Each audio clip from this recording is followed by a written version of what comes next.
16.5 বছর বা 17 বছর পরে এক্স্যাক্টলি যদি হিসাব করেন আর কি, তিনি দেশে আসছেন, তার মা অসুস্থ এবং তার শাশুড়ির সঙ্গে তিনি আসতে পাচ্ছেন, সেটা তো অনেক একটা ভাগ্যের ব্যাপার আর কি। মানে আমরা যেভাবে যে অবস্থায় ছিলাম 17 বছর নির্বাসনে থাকার পর প্রথম তিনি আসছেন এবং তার পৈতৃক বাড়িতে তিনি থাকবেন এবং শাশুড়ির খোঁজ খবর নেবেন, সেই কারণে তিনি আসছেন বলে আমরা জানি। এবং এটা নিয়ে গুঞ্জন রয়েছে যে তিনি আসছেন প্রথমে এসে রাজনীতিতে ভূমিকা রাখবেন কিনা, এ বিষয়ে কিন্তু আমাদের কেউই বলতে পারবে না যে আসলে কোনো সিদ্ধান্ত হয়েছে কিনা। কারণ এরকম সিদ্ধান্ত হলে তো ভারপ্রাপ্ত চেয়ারম্যান সাহেব জানাতেন অথবা আমাদের স্ট্যান্ডিং কমিটি জানতেন, আমরা জানতাম। এই ধরনের কোনো ধরনের আশঙ্কা নাই বললে আমি ভুল হতে পারে, বাট এখন পর্যন্ত নাই, কোনো সিদ্ধান্ত আসেনি। এটি হচ্ছে মূল বিষয়। বিএনপির সিনিয়র যুগ্ম মহাসচিব রুহুল কবির রিজভী বলেছেন যে অন্তর্বর্তীকালীন সরকারের ভেতর থেকে মনে হয় যে তারা নির্বাচন চায় না, তারা একটা মূলা ঝুলিয়ে রাখার চেষ্টা করছে, ডিসেম্বরে না হলে ফেব্রুয়ারিতে বা জুনে, এরকম নানা কথা বলছে, কিন্তু কেউ সুনির্দিষ্টভাবে বলছেন না অমুক মাসে নির্বাচন হবে। এখন পর্যন্ত বিএনপির পক্ষ থেকে এই ধরনের মতামতই আমরা পাচ্ছি। আপনারা কি মনে করেন খুব দ্রুত সময়ের মধ্যে আসলে নির্বাচনের একটা তারিখ ঘোষণা হতে পারে বা সেটির দিকে আগাচ্ছে কিনা? আমার কিন্তু একটা মানে ব্যক্তিগত অভিমত এটা আর কি। মাঠের অলরাউন্ডার আমি, আর ঘরের allrounder Tilex. Tilex toilet cleaner, clean মানেই টাইলক্স।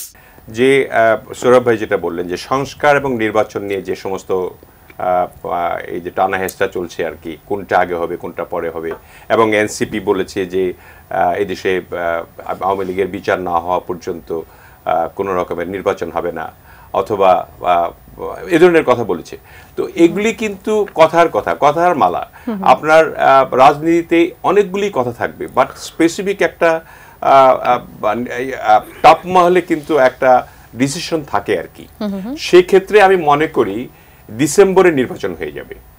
কারণ ডিসেম্বরে নির্বাচন হওয়াটা, ডিসেম্বর থেকে জুনের কথা বলেছেন চিফ অ্যাডভাইজার সাহেব, এবং তিনি আল জাজিরাতেও একটা সাক্ষাৎকার দিয়েছেন, তাতেও তিনি বলেছেন এইভাবে যে জনগণ তো খুব প্রেশার দিচ্ছে না।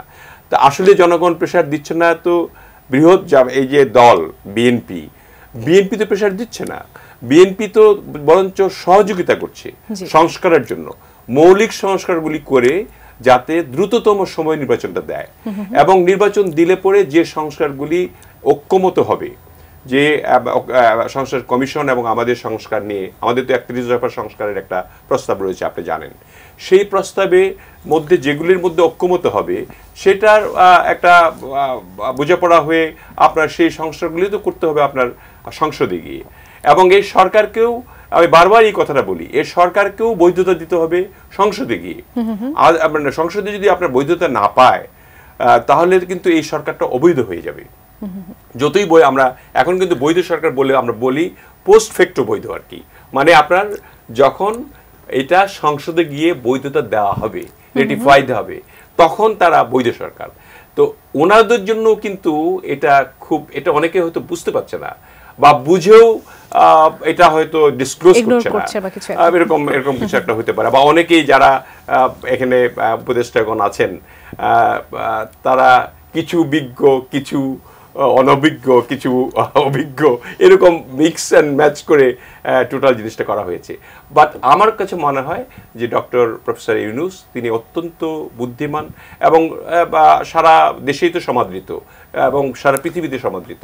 সো তার মাথা থেকে এই জিনিসটা আসবে না যে কোনো সময় এটা প্রশ্ন উঠুক যে আমি থাকা অবস্থায় যে গণতন্ত্র ফিরে পাওয়ার জন্য যে মানুষের আন্দোলনে 17 বছরের, এটা আমি থাকতে এবং তাড়াতাড়ি থাকতে আমার যাতে কোনো বদনাম না হয়, এই কারণে তিনি ডিসেম্বরে দিবেন নির্বাচনটা, এটা আমার কেন জানি পূর্ণ বিশ্বাস।